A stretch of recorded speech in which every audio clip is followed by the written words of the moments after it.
ప్రభు అపోస్తలుల బోధ యందు మీకు ఏది నేర్పించాడో అదే మాటలను ఒకసారి వల్లె వేయడం కోసం మీ ముందు నిలబడ్డాను అంతే. And this is my honest confession from the bottom of my heart. ఇది చెప్పటం కోసం ఏదో మీ ముందు చెప్పట్లేదు, నేను మనస్ఫూర్తిగా ఈ విషయం నమ్మి మీకు చెప్తున్నాను. ఏంటంటే, నేను ఈ మాట ఎక్కడికి వెళ్ళినా కానీ మొదట చెప్తాను. ఏంటంటే, సార్వత్రిక క్రైస్తవ సంఘం నేర్పించిన మూల సూత్రాలను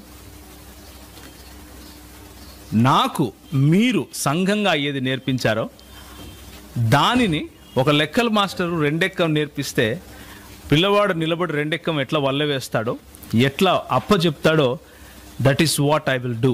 ఈరోజు ఉదయం అదే చేస్తాను. మొదటి కన్ఫెషన్ ఇది. ఏంటంటే, మీకు తెలియని కొత్త విషయాలు బైబిల్లో 66 పుస్తకాల లేఖనముగా మనము నమ్మే బైబిల్ గ్రంథంలో లేని విషయాలు నేను మీ దగ్గర పంచుకోను. అలా పంచుకుంటే నన్ను దయచేసి ఆపండి, నన్ను దయచేసి సరిచేయండి.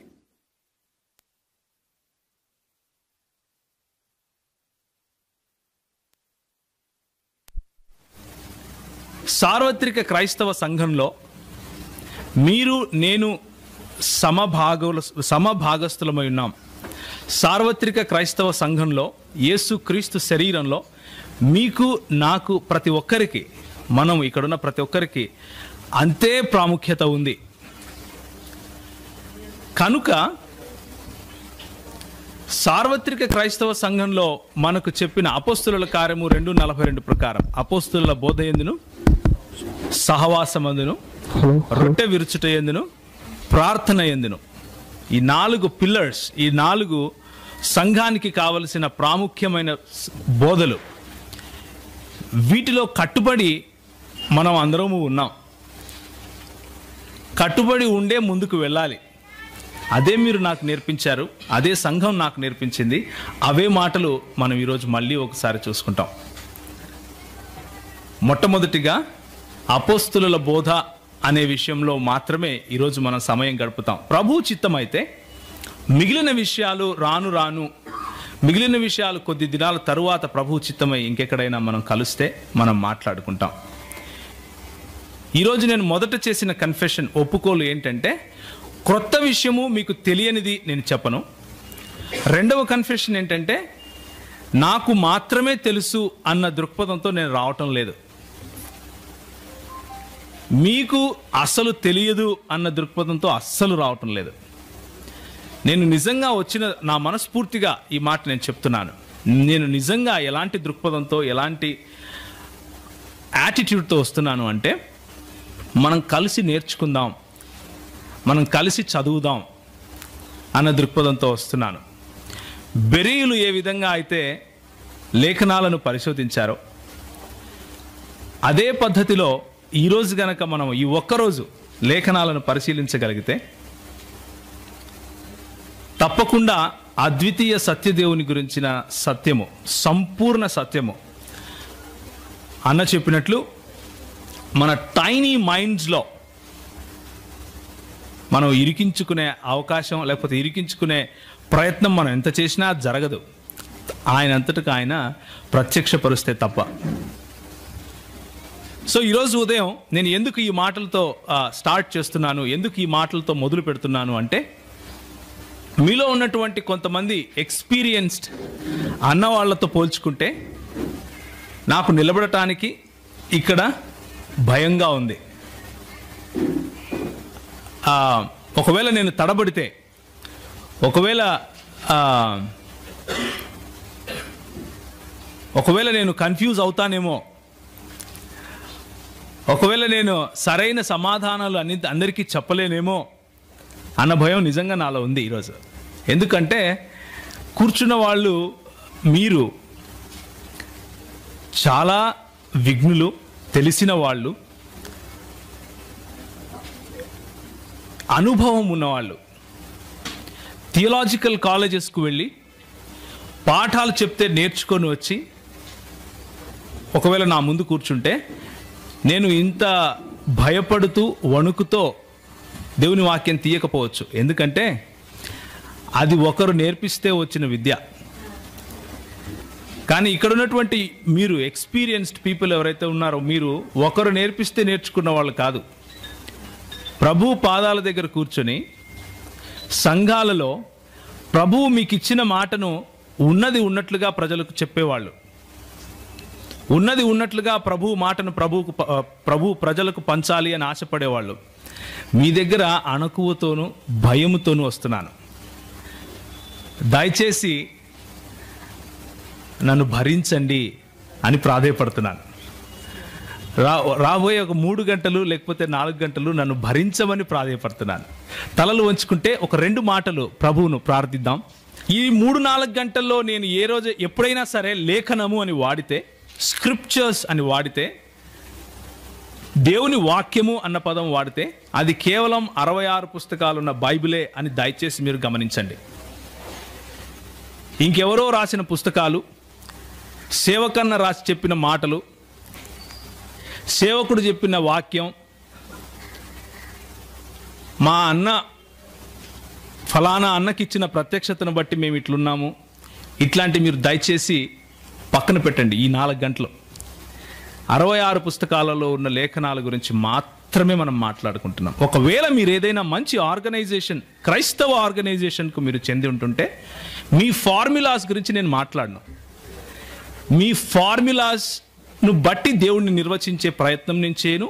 మీరు కూడా దయచేసి చేయకండి. ఈ 4 గంటలు let us focus only on scriptures. దీన్ని మనం ఏమంటామంటే సోలా స్క్రిప్చురా అంటాం. లేఖనములు మాత్రమే, సోలా స్క్రిప్చురా. మనం మాట్లాడుకునేది కేవలము 66 పుస్తకాలున్న బైబిల్లో ఉన్న స్పష్టమైన ప్రత్యక్షత మాత్రమే. ఓన్లీ అనేది ఇక్కడ key point. So let's focus our attention only towards Bible this morning, nothing else. Having said that, come back to the concept of God again.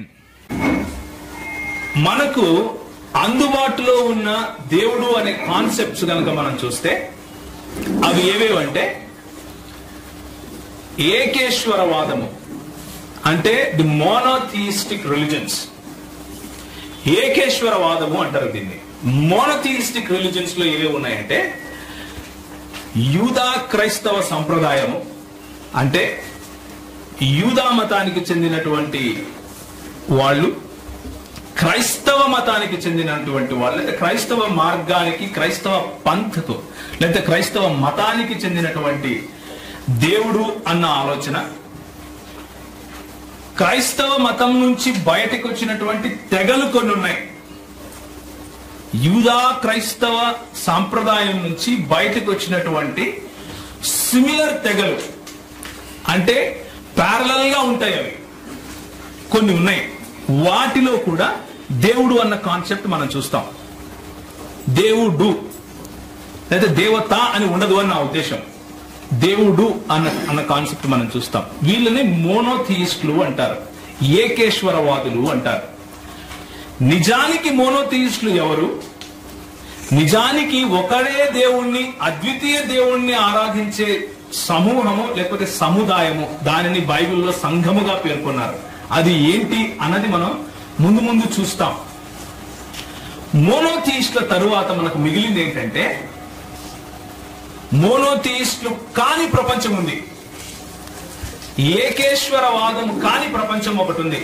అదేంటంటే అందులో పాలిథియిస్టులు ఉన్నారు, అంటే బహుదైవారాధికులు. ఒకరికంటే ఎక్కువ దేవుళ్లను ఆరాధించే వాళ్ళను బహుదైవారాధికులు అంటారు. పాంథియిస్టులు ఉన్నారు. పాంథియిస్టులు అంటే దేవుడు మరియు సృష్టి ఒకటే అని నమ్మేవాళ్ళు. షామనిస్టులు ఉన్నారు, అంటే ప్రకృతిని ఆరాధించే వాళ్ళు ఉన్నారు. పానెంథియిస్టులు ఉన్నారు, డీయిస్టులు ఉన్నారు. ఇలా చెప్పుకుంటూ పోతే చాలా మంది ఉన్నారు. కనుకనే కన్ఫ్యూజన్ లేకుండా 2 భాగాలుగా చేశాను. ఒకరు మోనోథియిస్టులు, మోనోథియిస్టులు కాని వారు ఇంకొకరు. రెండు. మోనోథియిస్టులు కాని వారి గురించి ఒక 5 నిమిషాలు మాట్లాడుకుందాం. ఆ తరువాత ఏకేశ్వరవాదము లేకపోతే మోనోథియిస్టుల దగ్గరకు వద్దాం. మోనోథియిస్టులు కాని వాళ్లను 2 రకాలుగా విభజించవచ్చు.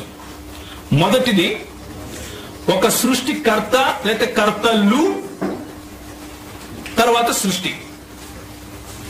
సృష్టికర్తలు, సృష్టి అనే దాన్ని పాలిథియిజం అంటాం. అంటే బహుదైవారాధన అంటాం. అంటే ఎక్కువ మంది దేవుళ్ళు ఉన్నారు, సృష్టి కూడా ఉంది. సృష్టి మరియు దేవుళ్ళ మధ్య వ్యత్యాసం ఉంది, వారిరువురు వేరు అని నమ్మేది పాలిథియిజం, అంటే బహుదైవారాధన. సృష్టి అంటే సృష్టించిన వాడు మరియు సృష్టి రెండు ఒకటే అనే దాన్ని పాంథియిజం అంటాం. మనము ఉదయం లేచినప్పటి నుంచి కర్నూల్లో బస్ స్టాండ్ దగ్గర టీ తాగి రాత్రికి ఇంటికి వచ్చి పడుకునేంత వరకు కూడా మనకు ఎదురయ్యే ప్రజల్లో ఈ 2 భాగాలు ఉంటాయి. వాళ్లకు తెలియకుండానే పాంథియిస్టులు ఉంటారు, వాళ్లకు మేము పాలిథియిస్టులము అని తెలియకుండానే పాలిథియిస్టులు ఉంటారు. ఉదాహరణకు చెప్తాను. మన హైందవ్యం, భారతదేశంలో ఉన్నటువంటి హైందవ్యాన్ని తీసుకుంటే, ఒకటి ఫిలసాఫికల్ లేక తత్వానికి సంబంధించిన హైందవ్యం ఉంది, ఒకటి ప్రాక్టీస్ చేసే హైందవ్యం ఒకటి ఉంది. ఫిలసాఫికల్ లేక తత్వానికి సంబంధించిన హైందవ్యం ఏమంటుందంటే తత్వం అసి అంటుంది, నేనే ఆయనను అంటుంది. లేకపోతే అహం బ్రహ్మాస్మి అంటుంది, నేనే బ్రహ్మను అంటుంది. కొంచెం పైనుంచి వెళ్తా ఉందా? Let's talk little slow. Philosophical హైందవ్యం ఏం చెప్తుంది అంటే, అయ్యా ఏ రోజైతే నువ్వు రియలైజ్ అవుతావో, నువ్వు విద్యలోకి వస్తావో, ఇప్పుడు ప్రస్తుతానికి నువ్వు అవిద్యలో ఉన్నావు, నీ అవిద్య ఏంటంటే దేవుడు అనేవాడు ఎక్కడో ఉన్నాడు, వాడితో నువ్వు మాట్లాడాలి అని నువ్వు ఆలోచిస్తున్నావు, అదే అవిద్యరా నాయన, దాన్నే మాయ అంటారు. నీకు దేవునికి మధ్యలో వ్యత్యాసం లేదు, నీవే దేవుడివి. అది రియలైజ్ కావాలి అంటే కొన్ని మార్గాలు ఉన్నాయి, ఆ మార్గాలను పట్టుకొని వెళ్ళాలి. ఆ మార్గాలను పట్టుకొని వెళ్ళి నువ్వు ఎప్పుడైతే రియలైజ్ అవుతావో, నేనే బ్రహ్మన్ని, అఖండ కోటి బ్రహ్మాండ నాయకుడిని నేనే అని నువ్వు ఎప్పుడైతే అనుకుంటావో, అదే మోక్షం అంటారు. దీనిని ఫిలసాఫికల్ హిందూయిజం గా చెప్పాలి. దీనినే పాంథియిజం అంటారు. అంటే you flow out of creator, you your self are creator, because there is non duality అంటారు. అంటే అద్వైతం, ఇది ద్వైతం కాదు, 2 సపరేట్ బీయింగ్స్ లేవు, ఒకటే బీయింగ్ ఉంది. అద్వైతము అంటారు దీన్ని. ఒకటే, I am flowing out of the creator, I myself am creator. దానికే సంస్కృతంలో వాడిన పదం ఏంటంటే అహం బ్రహ్మాస్మి. ఇప్పుడు ప్రాక్టీసింగ్ హిందూయిజం చూద్దాం. ఏంటంటే సైకిల్లో వెళ్తుంటాం, లేకపోతే మోటార్ సైకిల్లో వెళ్తుంటాడు, లెఫ్ట్ సైడ్ ఒక గుడి కనిపిస్తుంది, బ్రేక్ వేసి ఇట్లా అంటాడు, వెళ్ళిపోతాడు. రైట్ సైడ్ ఇంకొక బాబా కనిపిస్తాడు, బ్రేక్ వేసి వాడికి ముక్తాడు, వెళ్ళిపోతాడు. ఇది ఫిలసాఫికల్ కాదు, ఇది ప్రాక్టికల్. ఎందుకు ప్రాక్టికల్ అంటే ఆయన మైండ్ లో, ఆయన మనసుకు సంబంధించిన వరకు అందరూ దేవుళ్లే, అందరిలోనూ కొంచెం కొంచెం దైవత్వం ఉంది. కొందరు దేవుళ్ళు ఉన్నారు, కొందరు దేవతలు ఉన్నారు.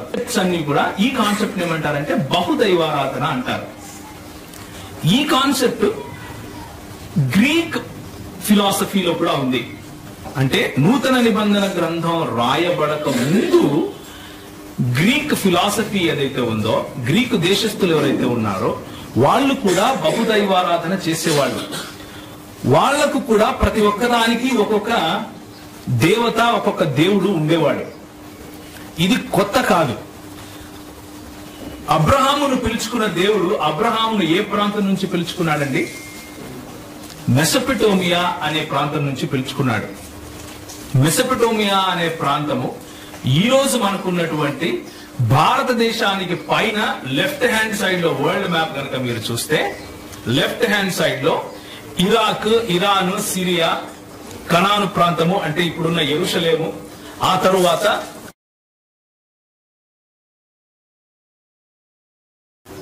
ఏకేశ్వరవాదులైనటువంటి యూదా క్రైస్తవ సముదాయం ఎలాంటి దేవుణ్ణి కొలుస్తున్నారు అన్న విషయం మనం చూస్తాం. ఈ ఏకేశ్వరవాదులు అయినటువంటి యూదా క్రైస్తవ సముదాయం నుంచి మొదట యూదా సముదాయాన్ని చూడాలి. అబ్రహామును దేవుడు పిలుచుకున్నాడు అన్నట్లుగా చరిత్ర చెప్తా ఉంది. ఆయన తన బహుదైవారాధనను విడిచిపెట్టి ఒకడే దేవుడున్నాడు, ఆయననే ఆరాధించాలి అని ఆశపడి ముందుకొచ్చాడు. ఊరు ప్రాంతం నుంచి ఆయన వెళ్లి కనాను దేశానికి ప్రవేశించాడు. ప్రవేశించిన తరువాత ఆయనను, ఆయన కుమారులను అంటే అబ్రహాము దేవుడు, ఇస్సాకు దేవుడు, యాకోబు దేవుడు ఒకడే అన్నట్లుగా ఆ దేవుడు తన పరిచయాన్ని తన పిల్లల పేర్లు పెట్టి మరీ ఇచ్చుకున్నాడు. ఆ అబ్రహాము దేవుని గురించి ఈరోజు ఎక్కువ సమయం మనం గడుపుతాం. ఆ అబ్రహాము, ఇస్సాకు, యాకోబుల దేవుని గురించి మనం ఈరోజు ఎక్కువ సమయం గడుపుతాం. ఆ దేవుని దగ్గరికి రావడానికి ముందు నేను కొన్ని డూప్లికేట్స్ చెప్తాను. Let's talk about duplicates little bit. Okay, duplicates ఏంటంటే దేవుడు ఒకడే అని బైబిల్ చెప్తా ఉంది అనేసి ఈ 66 పుస్తకాలలో ఉన్నటువంటి వచనాలలో నుంచే కొన్ని వచనాలను మాత్రమే చెరీ పికింగ్ చేస్తారు.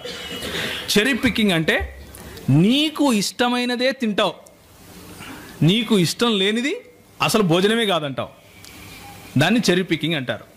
అంటే నిన్ను కూర్చోపెట్టి భోజనం పెడితే నీకు సాంబార్ ఇష్టం అనుకోండి, సాంబార్ మాత్రమే భోజనం, మిగిలిన వాళ్ళు తినేదంతా గడ్డి అంటావు.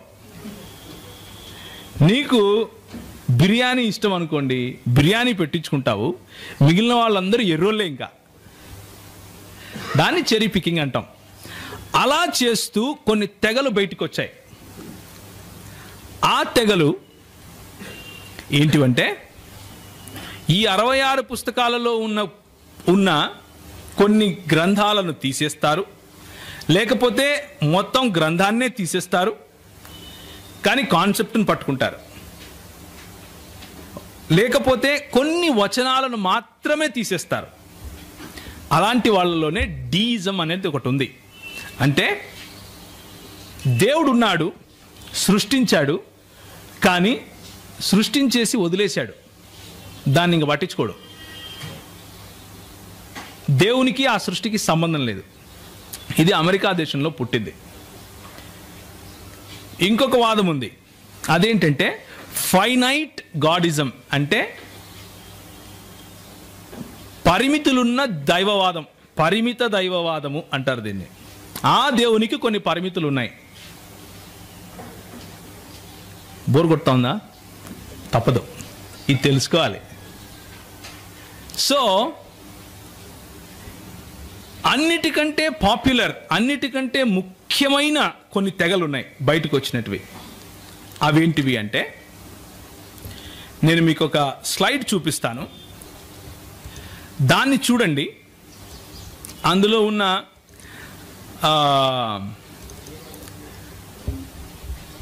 తెగలు నేను చూపిస్తాను.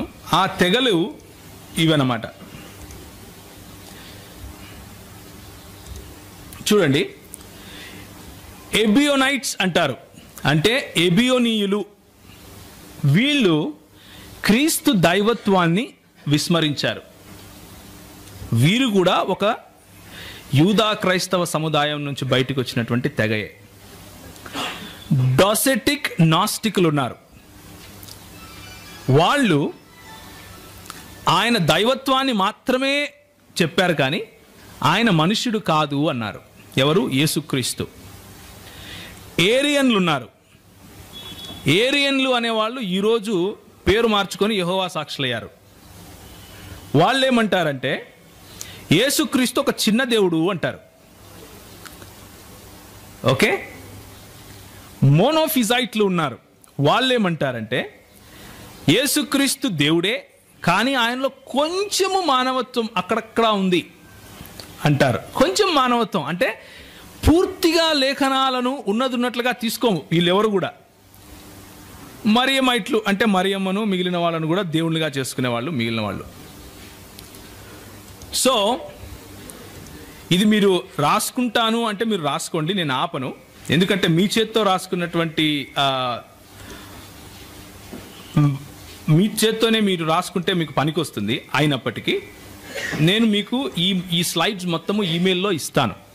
మీకు ఒకవేళ ఈమెయిల్ అడ్రసెస్ ఉంటే నాకు ఇస్తే మొత్తం అంతా ఇస్తాను. సో మీరు focus on listening more, let's discuss. Okay, you can be free. నేను అంతా ఇస్తాను, ఉన్నది మొత్తం ఇచ్చేస్తాను. సో అక్కడ రాయబడంది నేను చెబితే అది మీరు మిస్ అవ్వకండి దయచేసి. సో లేఖనములలో దేవుని దగ్గరికి రావడానికి ముందు ఈ లేఖనములలోనే లేఖనాలను ఎత్తి చూపిస్తూనే దేవుళ్ళ గురించి చెప్పే వాళ్ళ గురించి ఈరోజు చూపించాను మీకు. వాళ్ళు ఎందుకు అలా మారారు అన్నది తెలుసుకోవాలి అంటే త్రిత్వ సిద్ధాంతం తెలుసుకోవాలి. ఇప్పుడు మీకు అర్థమైందా నేను ఎందుకు ఇంత సుత్తి కొట్టాను? ఇంత సుత్తి ఎందుకు చెప్పానంటే మీకు ఇదంతా లేఖనములలో ఉన్న దేవుడు త్రిత్వము అని అర్థం చేసుకోకపోతే వచ్చే పర్యవసానం అది. నువ్వు ఏరియన్ అన్నా అవుతావు, ఎబియోనైట్ అన్నా అవుతాడు, నాస్టిక్ అన్నా అవుతావు, లేకపోతే ఇంకొక ఆయన ఉన్నాడు బిషప్, ఆయన పేరు నెస్టోరియన్ అన్నా అవుతావు. ఆ నెస్టోరియస్ సంఘము బయటకు వచ్చిన తర్వాత సార్వత్రిక క్రైస్తవ సంఘం నుంచి ఈరోజు ఏమైపోయింది తెలుసా?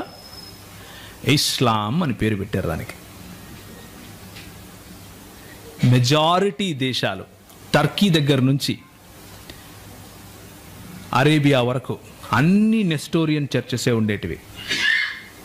అందరూ క్రైస్తవులు నెస్టోరియన్ తెగకు చెందిన వాళ్ళే ఉండేవాళ్ళు మెజారిటీ. ఈరోజు మనకి ఇక్కడ బాప్టిస్టు, సిఎస్ఐ, మెథడిస్ట్ లాంటి సంఘాలు ఎలా ఉన్నాయో అలాగే నెస్టోరియన్ చర్చెస్ ఉండేటివి.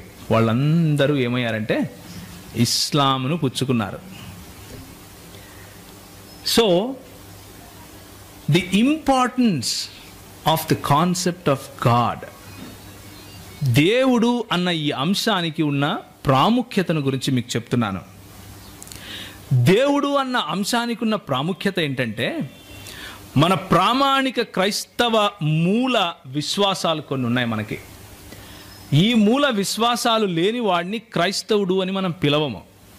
వాళ్ళు పిలుచుకోవచ్చు కానీ మేము క్రైస్తవులమే అని సర్టిఫికెట్లు కూడా తెచ్చుకోవచ్చు కానీ గవర్నమెంట్ వాళ్ళను సర్టిఫికెట్ ఇవ్వచ్చు కానీ క్రైస్తవ సంఘము వాళ్ళను క్రైస్తవులుగా గుర్తించదు. ఎందుకు గుర్తించదు అంటే ఇవి కారణాలు. మనము ఒక దేవుణ్ణి నమ్ముతాం, అద్వితీయుడైన దేవుని నమ్ముతాం. ఆయన తండ్రి, కుమార, పరిశుద్ధాత్మలుగా తన ఉనికిని చాటుకున్నాడు అని నమ్ముతాం. యేసుక్రీస్తుకు పోవడానికి ముందు మానవుడు సంపూర్ణంగా పతనమైపోయాడు పాపంలో అని నమ్ముతాం. ఆ పతనమైన మానవుడిని రక్షించటం కోసం దేవుడే కన్య గర్భాన పుట్టాడు అని నమ్ముతాం. ఆ క్రీస్తు పరిశుద్ధుడని, ఆయనలో ఏ పాపము లేదని, ఆయన దేవుడని నమ్ముతాం. ఎందుకు నమ్ముతాము? నేను చెప్తున్నాను కాబట్టి కాదు, లేఖనం చెప్తుంది కాబట్టి. అది ఎందుకు అన్నది మనం నెక్స్ట్ సెషన్స్లో చూసుకుంటాం. ముందు మీకు ఒక ఫౌండేషన్ ఇస్తున్నాను. వీళ్ళను క్రైస్తవులము అంటాం మనం. యేసుక్రీస్తు సంపూర్ణంగా దేవుడు అని నమ్మినంత మాత్రాన సరిపోదు. యేసుక్రీస్తు అంతే సంపూర్ణంగా మనుష్యుడు అని నమ్ముతాం. లేకపోతే మానవ పతనాన్ని అర్థం చేసుకునేవాడు కాడు. ఆయన మనుష్యుడు అవ్వక తప్పదు. ఏ యోగ్యత లేని నిన్ను నన్ను దేవుడు ఎన్నుకున్నాడని, విశ్వాసం ద్వారా మనను రక్షించాడని, క్రీస్తు పాప పరిహారార్థ బలిగా తన దేహాన్ని పెట్టాడని, ప్రాణం పెట్టాడని, సశరీరుడై తిరిగి లేచాడని, సశరీరుడై ఆయన తిరిగి తండ్రి వద్దకు వెళ్ళాడని, అదేవిధంగా ఆయన ఇప్పుడు యాజకత్వం చేస్తున్నాడని, యాజకత్వం చేస్తూ నీకోసం నా కోసం మధ్యవర్తిత్వం చేస్తున్నాడు, ప్రార్థిస్తున్నాడు అని, ఆ ప్రార్థించే యేసు తీర్పు తీర్చటానికి తిరిగి రాబోతున్నాడని, తిరిగి రాబోయిన తరువాత లేఖనాలు పరిపూర్ణంగా సంపూర్ణమైపోతాయని, ఉన్నది ఉన్నట్లుగానే లేఖనాలు మనకు వివరిస్తున్నాయి. ఇది మన క్రైస్తవ విశ్వాసం. ఈ పునాదికి బయట ఉన్న వాళ్ళని మనము క్రైస్తవులు అని పిలవలేం. అన్నిటికంటే ముఖ్యంగా it all starts or it all boils down to one point. ఏంటంటే దేవుని ఏకత్వం, ఆ దేవుని ప్రత్యక్షత అయిన త్రిత్వం. దేవుని ఏకత్వము, ఆ దేవుని ప్రత్యక్షత అయిన త్రిత్వం. ఈ రెండు కాన్సెప్ట్స్లో ఏ ఒక్కదాన్ని విస్మరించినా కింద మిగిలిన 14 పాయింట్స్ కూడా యూ హ్యావ్ టు డినై. నువ్వు వాటిని విస్మరించక తప్పదు. మొదటి 2 పాయింట్స్లో ఏ ఒక్కదాన్ని విస్మరించినా మిగిలిన 14 పాయింట్స్లో దేన్ని నువ్వు పట్టుకోలేవు. అది ఎట్లా నేను చెప్తా తర్వాత. But this is the truth. అందుకు ఈ కాన్సెప్ట్ ముఖ్యం. కాబట్టి దేవుడు అన్న సత్యము, దేవుడు ఎందుకు తనను తాను అలా చెప్పుకున్నాడు అన్న సత్యం మనం తెలుసుకోవాలి. ద్వితీయోపదేశ కాండము 6వ అధ్యాయం 4వ వచనం. దయచేసి ఎవరైనా సరే తెలుగు భాషలో గట్టిగా చదవండి. అందరికీ వినపడే విధంగా చదవాలి. పెద్దలు ఉన్నారు, పాస్టర్ గారులు ఉన్నారు. దయచేసి మీరు వేరే వాళ్లకు చదవటానికి అవకాశం దయచేయండి. మిమ్మల్ని గౌరవించడానికి మాకు అవకాశం దయచేయండి. ఇశ్రాయేలు వినుము, మన దేవుడైన యెహోవా అద్వితీయుడగు యెహోవా. చాలన్నా, మన దేవుడైన యెహోవా అద్వితీయుడైన యెహోవా. ఇదే మాట నిర్గమకాండము 20వ అధ్యాయంలో మనం చూస్తాం. ఆ అద్వితీయుడు అన్న మాటకు వివరణ ఇస్తూ ఏమంటాడంటే, దేవుడు వేరొక దేవుడు నీకు ఉండకూడదు అంటాడు. అద్వితీయుడు అంటే వేరొకడు లేనివాడు, అలాంటి వాడు ఇంకొకడు ఉండడానికి వీలు లేదు అని చెప్పటం. There is no one like him. వేల్పులలో నీ వంటి వాడెవడు అని చెప్పాలి అంటే ఆయనకు సమానమైన, ఆయనకు సరిపోల్చుకునే, ఆయన వంటి, ఆయన లాంటి, ఇంకా ఎలాంటి అయినా చెప్పుకోండి మీరు, ఉండవు. ఇంక్లూడింగ్ ఆయన సృష్టి. Let me repeat it again. అద్వితీయుడు అన్న మాటకు అర్థం ఏంటంటే ఆయన వంటి, ఆయన లాంటి, ఆయన సంపూర్ణత ఏ విధంగా ఉందో ఆ పోలికలో. మీకు క్వశ్చన్ వచ్చి ఉంటుంది, మరి దేవుడు నన్ను ఆయన పోలికలో చేశాడు కదా. I will give you the answer. అందుకనే ఆయన సంపూర్ణతను పోలినటువంటి పోలికలో ఏదీ లేదు, ఇంక్లూడింగ్ మ్యాన్ అండ్ క్రియేషన్. సృష్టి కానీ, మనిషి కానీ, జంతువు కానీ, చెట్టు కానీ, పుట్ట కానీ, ఎగిరేది కానీ, నీళ్లలో ఉండేది కానీ ఎక్కడా లేదు, ఏది లేదు. మొదటి ఆజ్ఞ ఏంటండి మనకు 10 ఆజ్ఞల్లో? నీకు దాని తర్వాత డిస్క్రిప్షన్ ఇస్తాడు ఎక్కడెక్కడ ఉండకూడదు అని. ఎక్కడెక్కడ ఉండకూడదు? ఆకాశంలో కానీ, భూమి మీద కానీ, నీళ్ళ కింద కానీ, చచ్చిపోయినా గోరీలు కట్టుకున్నా ఉండడానికి వీలు లేదు. That is what it means to be a unique God, one of it's kind, one of his kind. అలాంటి వారు, ఆయనను పోలిన, ఆయనకు సమానమైన ఇంకొక జీవి, ఇంకొక ప్రాణి, ఇంకొక దేవుడు, ఇంకొక మనిషి, ఇంకొక సృష్టి ఏది లేదు. ఇంకొక దేవుడు కూడా లేడు. ఇంకొక దేవుడు కూడా లేడు. 1 కొరింథీ 8:4లో ఇదే మాట నూతన నిబంధన గ్రంథంలో నుంచి కూడా మనం చూస్తాం. మనకు దేవుడు ఒకడే, వేరొక దేవుడు లేడు. ఈ ఒకడే అన్న మాటను మనం కొంచెం ఆలోచించాలి. హెబ్రీ భాషలో దీన్ని ఎలా పలుకుతారు అంటే షమా ఇస్రాయిల్, యాహ్వే ఎలోహిను, యాహ్వే యఖాద్ అని పలుకుతారు. ఇశ్రాయేలు వినుము, నీ దేవుడైన యెహోవా అద్వితీయుడగు యెహోవా అని పలుకుతారు. తెలుగు భాషలో ఎవరు దీన్ని తర్జుమా చేశారో తెలియదు, కానీ ఆయన కనిపిస్తే ఆయనకు ఇట్లా దండం పెట్టాలనుంది. ఎందుకు అంటే అక్కడ ఒకడే అని రాయకుండా అద్వితీయుడు అని రాశాడు. ఆయనకు మనస్ఫూర్తిగా కృతజ్ఞతలు చెప్పాలనుంది. ఎందుకు అంటే హెబ్రీ భాషలో వాడినటువంటి అక్కడ అద్వితీయుడు అన్న చోట వాడిన పదము ఎఖాద్ అంటారు.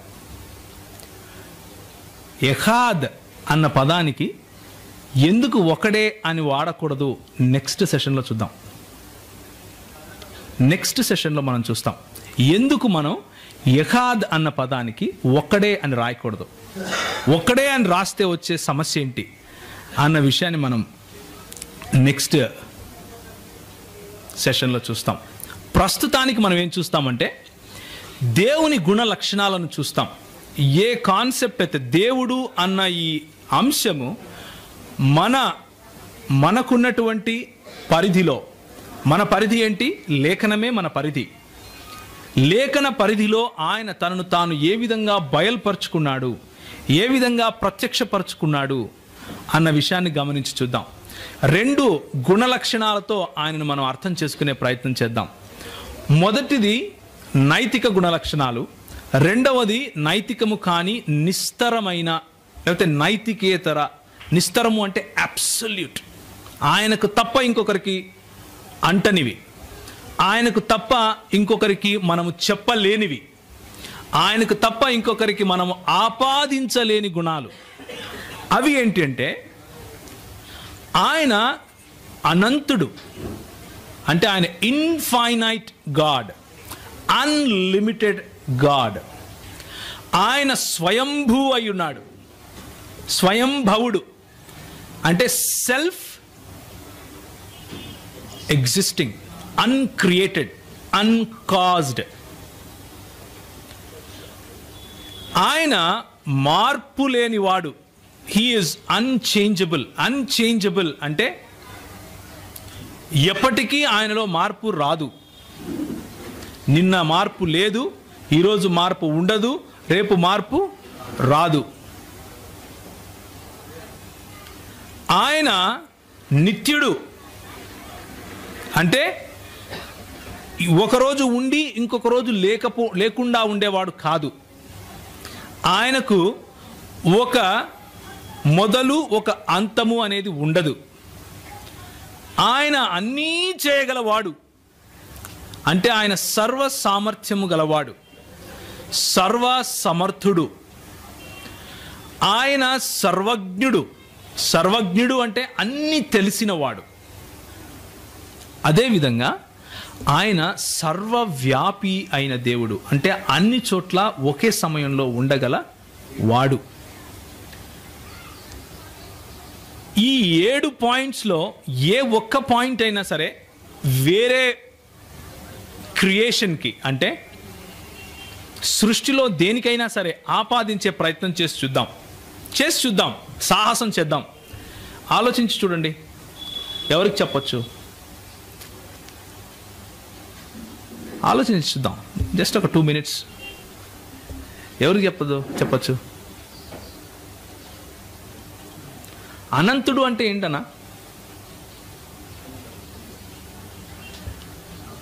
What do you mean by infinite? అంతము లేనివాడు. ఓకే, అంతము లేనిది అనంతమా? అంటే ఉదాహరణకి ఈరోజు ఏదైనా ఒకటి మొదలైంది అనుకోండి, దానికి ఇంకా అంతం లేకుండా అయిపోయింది అనుకోండి, అది అనంతం అయిపోతుందా? అనంతుడు అంటే మొదలు కూడా ఉండకూడదు. So what I'm trying to say is, ఈ 7 పాయింట్లు కూడా ఒకదానితో ఒకటి ముడిపడి ఉన్నాయి. They are inseparable. వాటిని వేరు చేయలేరు. ఉదాహరణకి మార్పు లేని వాడు అనంతుడు అయ్యి ఉండక తప్పదు. అర్థమవుతుందా? ఎందుకు చెప్పండి? అనంతుడు కాకుండా మార్పు లేనివాడు ఎందుకు ఉండలేడు? ఒకానొక రోజు ఒకానొక సమయంలో కలిగిన వాడు ఆ సమయానికి ముందు లేడు అనేగా అర్థం. అలాంటి వాడు అనంతుడు ఎలా అవుతాడు? ఒకవేళ అనంతుడై మార్పు లేని వాడుగా ఉండగలడా? ఉండలేడు. ఇంకొక మాట, సర్వజ్ఞుడు అంటే అన్నీ తెలిసినవాడు. అన్నీ తెలిసిన వాడు కాదు అనుకుందాం దేవుడు. అది సాధ్యమా? ఇంపాసిబుల్. ఎందుకు? నిర్వచన రీత్యా ఏదైనా తెలియని విషయం ఉంది అంటే ఆయన కంటే గొప్ప విషయం ఏదో ఉందని, అప్పుడు అది దేవుడు అవుతుంది. సో ఈ 7 పాయింట్స్ కూడా దేవుడు అన్న ఈ అంశము, ఈ కాన్సెప్ట్ నుంచి ఇన్సెపరబుల్ అన్నమాట. ఇవి వీటన్నిటినీ గనక మనము ఒక చోట పెడితే ఏమని మాట్లాడతాము, ఏమని చెప్తాము అంటే పర్ఫెక్ట్ అనాలి. పర్ఫెక్ట్, నిస్తరమైన perfection, absolute perfection. Is a perfect God అని చెప్పాలి. వీటి గురించి ఇంకొంచెం ముందుకు వెళ్దాం. ఇప్పుడు నైతిక లక్షణాలు చూద్దాం. ఇవి మనము కొద్దిగా ఆ నైతిక లక్షణాల్లో కొంచెం మనం కూడా ఆపాదించుకోవచ్చు. ఉదాహరణకి, ఆయన పరిశుద్ధమైన దేవుడు, ఆయన నీతి న్యాయములు గలవాడు, ఆయన సత్యవంతుడు, ఆయన పరిపూర్ణుడు, ఆయన ప్రేమామయుడు. వీటిని గురించి ఒక 2 మాటలు చెప్పుకుందాం. ఎక్కువ సమయం తీసుకోను, నా సమయం ఇంకా 10 నిమిషాలే ఉంది. మార్పు చెందని దేవుడు అన్నది పైన మనం చెప్పుకున్న అబ్సల్యూట్ ట్రూత్స్, నిస్తరమైన సత్యాలకు లేకపోతే నిస్తరమైన గుణ లక్షణాలకు ఇది ఒక చిహ్నం, లేకపోతే ఇది సమరీ, పర్ఫెక్షన్. సంఖ్యాకాండము 23వ అధ్యాయం 19వ వచనము, 1 సమూయేలు 15వ అధ్యాయం 29వ వచనం, కీర్తన 102 25 నుంచి 27, హెబ్రీ 6:18, తీతుకు రాసిన పత్రికకు 1వ అధ్యాయం 3వ వచనం, యాకోబు 1:17. కేవలం యాకోబు 1:17 చదివి ముందుకెళ్దాం. ఎవరైనా సరే ఒకరు యాకోబు 1:17 దయచేసి చదవండి. ఆయన యందు ఎవరు తీశారా?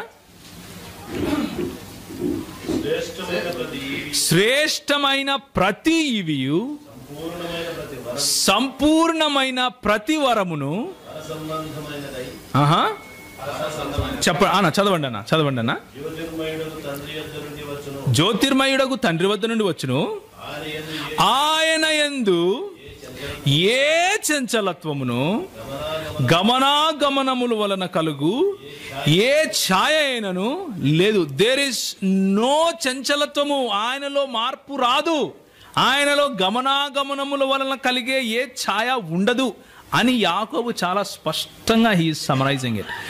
పైన ఉన్న వచనాలన్నీ గనక చదివితే మనకు అర్థమయ్యే లాస్ట్ మాట యాకోబు 1:17. అదే మాట మలాకి 3:6లో కూడా ఉంటుంది. నేను నీ దేవుడైన యెహోవానైన నేను మార్పు లేని వాడను, మార్పు నాలో ఉండదు, కనుకనే ఆయనను నిస్తరమైన సత్యంగా లేకపోతే అబ్సల్యూట్ ట్రూత్గా చూస్తున్నాం. ఈ మార్పు చెందని దేవుడు మనకు ఇచ్చే మాట ఏంటంటే, ఆయన మార్పు చెందని వాడు కాబట్టి నిన్ను ఒకరోజు రక్షించాను అని చెప్తే నువ్వు రక్షించబడ్డావు అంతే. మళ్ళా ఆయన మారడు, ఆయన మాట మార్చుకోడు. That is the confidence a Christian can have in his God. క్రైస్తవుడు తన దేవుని పైన ఇంత బలంగా ఆధారపడగలుగుతాడు. ఎందుకు అంటే ఆయనలో మార్పు ఉండదు కాబట్టి. నిన్న ఆయన మిమ్మల్ని ప్రేమించి రేపు మిమ్మల్ని ద్వేషించేవాడు కాదు. అర్థమవుతుందా ఎందుకు ఇది ఇంపార్టెంట్? నిన్న ఆయనకు నీ కష్టాలు తెలుసు, ఈరోజు మర్చిపోడు. ఎందుకంటే ఆయనలో మార్పు లేదు, మార్పు రాదు. మనము ఒకవేళ ఇలా అనుకుంటూ ఉంటారు, గట్టిగా ప్రార్థన చేస్తే దేవుడు మారుతాడు రా అని. దేవుడు మారడు, మనల్ని మార్చేస్తాడు దేవుడు గట్టిగా ప్రార్థన చేస్తే. మనం ఎందుకు ప్రార్థన చేస్తే క్వశ్చన్ చేస్తూ ఉంటారు, మరి దేవుడు మార్పు లేని వాడైతే ప్రార్థన ఎందుకు చేస్తావా? నాకు పెళ్లి కావాలంటే దేవుడు అప్పుడు రియలైజ్ అవుతాడా, ఓ ఈయనకి పెళ్లి కావాలి కాబట్టి ఒక అమ్మాయిని పట్టు? కాదు.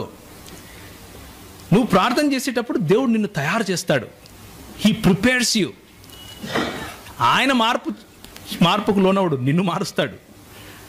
అది ఆయనలో ఉన్న గొప్పతనం. అందుకనే నిరంతరము ప్రతి విషయంలోనూ ఆయన పైన ఆధారపడటానికి ఆయనలో ఉన్న నిస్తర గుణాలే కారణం.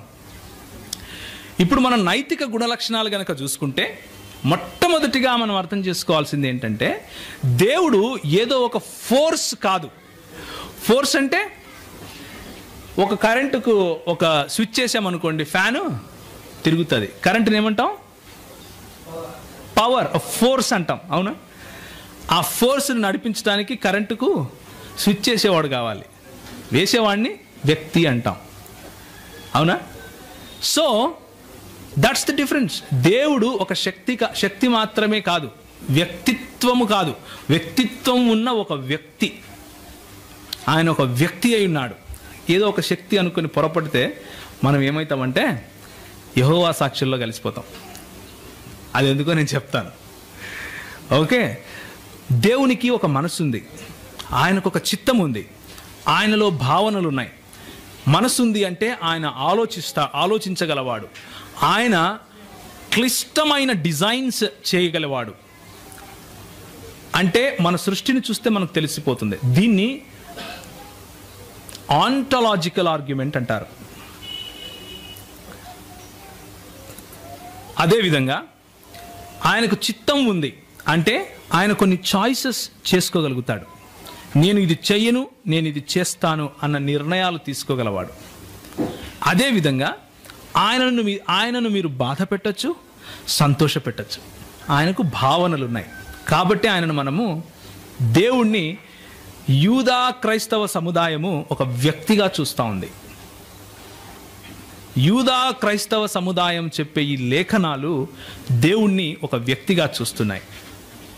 ఆయనకు మంచి తెలుసు, మంచిని ప్రేమిస్తాడు, మంచినే ఎన్నుకుంటాడు. ఆయనకు మంచి తెలుసు, మంచిని ప్రేమిస్తాడు, మంచినే ఎన్నుకుంటాడు. ఇది ఎందుకు ఈ మాట నేను చెప్తున్నాను అంటే, ఆయన మంచినే ఎన్నుకొని తీరాలి. మంచిని కాని దానిని ఎన్నుకుంటే నిర్వచన రీత్యా ఆయన దేవుడు కాకుండా పోతాడు. Absolute true God absolute good అయి ఉండాలి. అబ్సల్యూట్ గుడ్ కాకపోతే మానవులకు కూడా అది తప్పు అని తెలుస్తూ ఉంటే ఆయన దేవుడు ఎలా అవుతాడు అన్న ప్రశ్న వస్తుంది. కాబట్టి దేవుడు నిర్వచన రీత్యా by his own definition he has to be all good, మంచివాడై ఉండాలి. ఓకే, కనుక దేవుడు సర్వ సృష్టిలో ఉన్న మాలిన్యానికి, ఆదాము చేసినటువంటి పాపానికి, వీటన్నిటికీ అతీతుడై ఉన్నాడు. ఆయన పరిశుద్ధుడై ఉన్నాడు. అది లేఖన సారాంశంలో మీరు నిర్గమాకాండం 15వ అధ్యాయం 11వ వచనంలో చూడొచ్చు, లేవీకాండము 11వ అధ్యాయం 45వ వచనంలో చూడొచ్చు, అదేవిధంగా యెషయా 5:16లో కూడా చూడొచ్చు. దేవుడు పరిశుద్ధమైన వాడు. దాన్ని బట్టి మనకు అర్థమయ్యేది ఏంటంటే, ఆయన పరిశుద్ధుడు కాబట్టి సంఘములో ఉన్న మనల్ని పరిశుద్ధులుగా అవ్వమంటున్నాడు. ఆయనే పరిశుద్ధుడు కాకపోతే మనల్ని కూడా పరిశుద్ధమైన జీవితాలను జీవించు అని చెప్పడానికి అవసరం లేదు. దొరికినట్టు కాల్చండి అని అనగలుగుతాడు. మీ పవిత్ర మాసం అయిపోయిన వెంటనే దొరికినట్టు నరకండి అంటాడు. అలా అనడం లేదు మన దేవుడు. అంటే ఆయన పరిశుద్ధుడు కాబట్టి. పరిశుద్ధత అక్కడితోనే ఎండ్ అవ్వదు. పరిశుద్ధతలో న్యాయం ఉండి తీరాలి, నీతి ఉండి తీరాలి. నీతి లేని దాన్ని పరిశుద్ధతగా మానవులే ఒప్పుకోరు. దేవుడు ఎలా ఒప్పుకుంటాడు? నైతికతకు ఉన్న పతాక స్థాయి, నైతికతకు ఉన్న చరమ స్థాయి దేవుడు. అంటే యూదా క్రైస్తవ సముదాయంలో, అంటే ఈ 66 పుస్తకాల లేఖనంలో తప్ప ఇంకెక్కడ కూడా నైతికతకు స్టాండర్డ్ కనపడదు. వేరే ఏ రకమైన థాట్, అంటే ఏ రకమైన ఆలోచనకు వెళ్ళినా కానీ, ఉదాహరణకు తీసుకోండి, సృష్టికర్త నేనే అని చెప్పుకునే ప్యాంథియిజంలో మంచి చెడులను ఎవరైనా చెప్పగలుగుతారా? చెప్పలేరు. ఎందుకు? అవన్నీ కూడా మాయ, మోహం. అదంతా మాయ నాయన. మంచి లేదు, చెడు లేదు, అంతా దేవుడే. అలాగే బహుదైవ ఆరాధన అనుకోండి, ఎక్కువ మంది దేవుళ్ళు ఉండే చోట చెడుకు ఒక దేవుడు ఉంటాడు, మంచికి ఒక దేవుడు ఉంటాడు. సో చెడు చేసే దేవుడు చేసేది తప్పు అని చెప్తే కాదు, దేవుడు చేసిన లీల అది. ఏంటది? లీల.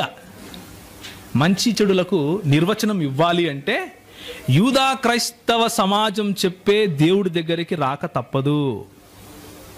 You will have to assume. దేవుడు లేడు అని చెప్పేవాడు ఉంటాడు ఒకడు, వాడిని మనం నాస్తికుడు అంటాం. అది కూడా ఒక మతమే.